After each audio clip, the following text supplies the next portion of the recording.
حابب بقى قوي حته رياده الاعمال دي، بس والحاجات اللي احنا بنعملها للناس وفيها برضو جزء استدامه. حلو. بعد كده في 2013 كان في رايز اب سمت. حلو. ده اول تقريبا، يعني اول من اكبر الاحداث اللي في مصر، واولها لقطاع رياده ريادة الاعمال. الأعمال. ف... فانا كنت متطوع فيه في البدايه.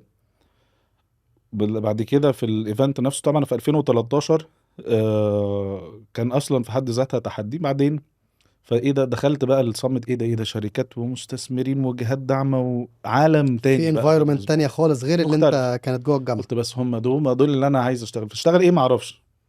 فقلت تطوعت في رايزب شويه، وبعدين اشتغلت مع رايزب، فهمت بقى شويه البلايرز المختلفين.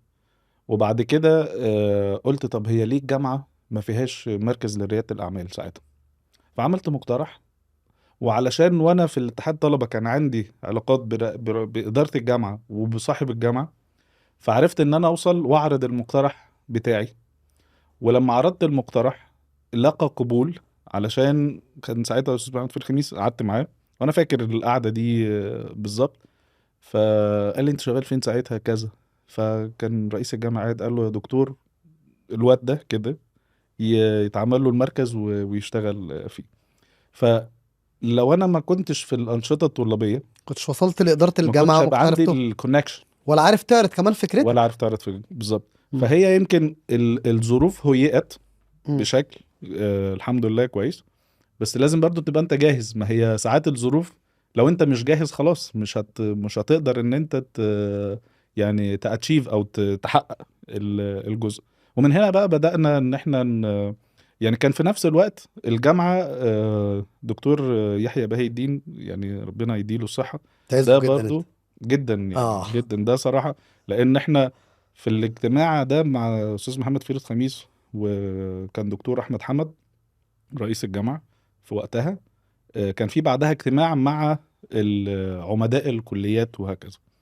فقال لي اقعد اعرض الكلام اللي انت قلته ده قدام ال خلاك انت اللي تعرض اه الجواز. فقعدت عرضت المقترح بتاع ان احنا ازاي كجامعة نعمل مركز لريادة الاعمال، وازاي المركز ده هيساعد البوزيشننج بتاع الجامعة، ان هي مش بس طلبة بتيجي تتعلم، لا ده الطلبة بتيجي تتعلم وفي نفس الوقت ينفع ممكن يتعلموا ازاي يعملوا شركات، فلما يتخرج من الجامعة يبقى جاهز يفتح شركة، او ان هو يبقى حتى موظف شاطر. وده ازاي يفرق مع الجامعة. فهي دي كانت ساعتها الحتة اللي انا عرضت منها الفكرة بتاعتك. الفكره بتاعت ان احنا نعمل مركز لرياده الاعمال. ما كانش ساعتها عندي برضو الفهم يعني ايه مركز لرياده الاعمال وجوه جامعه يعمل ايه، بس كان جاي بدافع ان انا عايز اعمل حاجه في الحته دي. فدكتور يحيى احنا بعد ما خلصت قال له احنا عايز اسلام يشتغل معايا. ومن هنا اشتغلت في اول حاجه كان مكتب نقل وتسويق تكنولوجيا، وبدانا نعمل بقى حاضنه الاعمال، وبدانا نعمل ساينس بارك، واحه العلوم والابتكار. وهم دلوقتي موجودين وكيانات كبيره الحمد لله جوه الجامعه. شغالين كويس جدا بصراحة يعني لحد دلوقتي. اه الجامعه ما شاء الله الموضوع لسه مستمر يعني. لسه مستمر. وبالعكس ده بقى كمان مصدر ربح ومصدر دخل اضافي للجامعه بقى. يعني الموضوع كبر بشكل كبير، وبقى ليه امباكت كبير على الطلبه وعلى البحث العلمي وربطه بالصناعه، وان احنا ازاي ناخد تحديات بحثيه من الصناعه تخش الجامعه تبقى ريسيرش توبكس، وتبقى مشاريع تخرج للطلبه، وبعد كده تتحول افكار مشاريع فتخش حاضنه الاعمال فتاخد دعم فتبقى عملت ايكو شركات. سيستم جوه الجامعة اهو. فايكو سيستم انت عملت بالظبط جوه. جوه انت على الجامعه. كلامك لو اللي انت بتحكيه انت عملت ايكو سيستم صغير جوه الجامعة. بالظبط، يعني مش انا بس، يعني مش قصدي انا الفريق بتكلم، قصدي والمنظومه. الفريق والمنظومة بنيته جوه الجامعة نموذج لايكو سيستم. بالظبط ده القصد. بالظبط. وايكو سيستم جامعه، ما هو الطلبه دول هم اللي هيتخرجوا يبقوا رواد اعمال، بالظبط. او هيتخرج يبقى موظف شاطر. بالظبط. فلما تشتغل عليه وهو في الجامعه، ايه التدريب اللي هو محتاجه، كارير جايدنس حتى من حاجات مختلفه، ازاي اصلا يبقى فاهم رياده اعمال. لان احنا النهارده آه، رياده الاعمال فيها جزء ترند، صح. يعني في جزء ترويجي لريادة الأعمال مش مظبوط. يعني صح. مفيش حد قال أنت هتروح تعمل شركة بعد 6 شهور هتبقى يعني راكب الإكس 6. يعني ده مش ممكن. هو ممكن بس مش ده الطبيعي. ففي ناس لا، ريادة الأعمال يعني موضوع كبير وموضوع مهم لازم يتاخد بجدية. صح. فالأويرنس ده للطلبة لازم يكون بشكل مظبوط، يبقى شايف الصورة الحقيقية، يبقى شايف بعد ما يتخرج يبقى عامل ازاي، ما يروحش يعمل مشروع تخرج علشان ينجح. تمام. لا، طب ما يعمل مشروع تخرج عشان يبقى فعلا بيزنس، تمام. ممكن يبقى فعلا بيزنس. والنهارده الجامعات ووزارة التعليم العالي نتكلم على الكلام ده، نتكلم على في المبادرات، لان حاجات كتير انا يعني. يعني في حاجات كده يس. يمكن شفتك كنت اعلنت عنها من فتره يعني، فدي هنتكلم عنها. بس خلينا دلوقتي بننتقل للجزئيه بعد الجامعه. انت بعد الجامعه اسست انت والفريق جوه وحده رياده الاعمال جوه الجامعه، وبقى في تايكو اللي هو مكتب نقل وتسوير تكنولوجيا. بعد كده رحت على فين بعد كده؟ بعد كده بقى رحت فكرتك شركتك وزارة الاستثمار. مم. والموضوع كان يعني انا في البداية يعني اللي هو ايه، كنت رايح اهزر، مم. اللي هو حكومة، اشتغل في الحكومة، بالظبط. وانت مش يعني لسه مش فاهم بقى.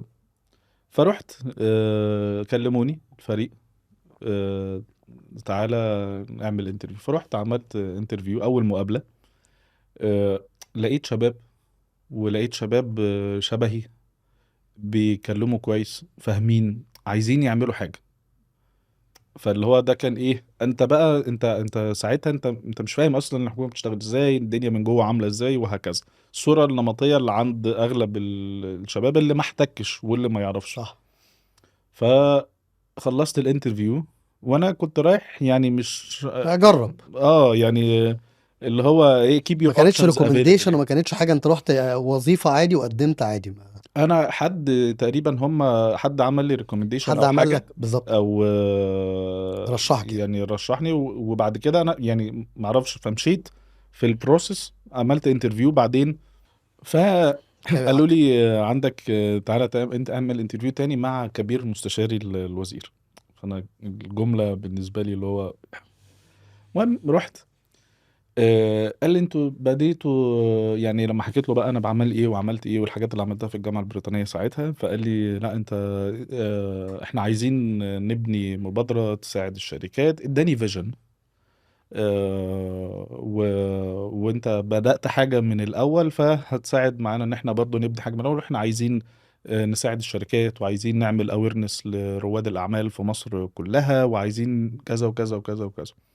فمن هنا طبعا رجعت الجامعة دكتور يحيى تاني. كان الكلام ده أنا فاكر 22 في الشهر، وفي الوزارة قال لي جاهز تبدأ من امتى؟ قلت له شهرين. قال لي لا، من أول الشهر اللي جاي. فرجعت له، قلت له يا دكتور حصل واحد اتنين تلاتة كذا كذا كذا. قال لي دي فرصة كويسة ليك تتعلم فيها وكذا، انت عايز تروح؟ قلت له اه. قال لي طب ما تقلقش، وسهل لي بصراحة الإجراءات جوه الجامعة، ان انا ايه اروح على طول. فرحت واتعلمت، او يعني لفينا بقى لفة كبيرة، وبرضو لما مع علاقتي بقى ما انتهتش بالجامعة يعني لحد النهاردة.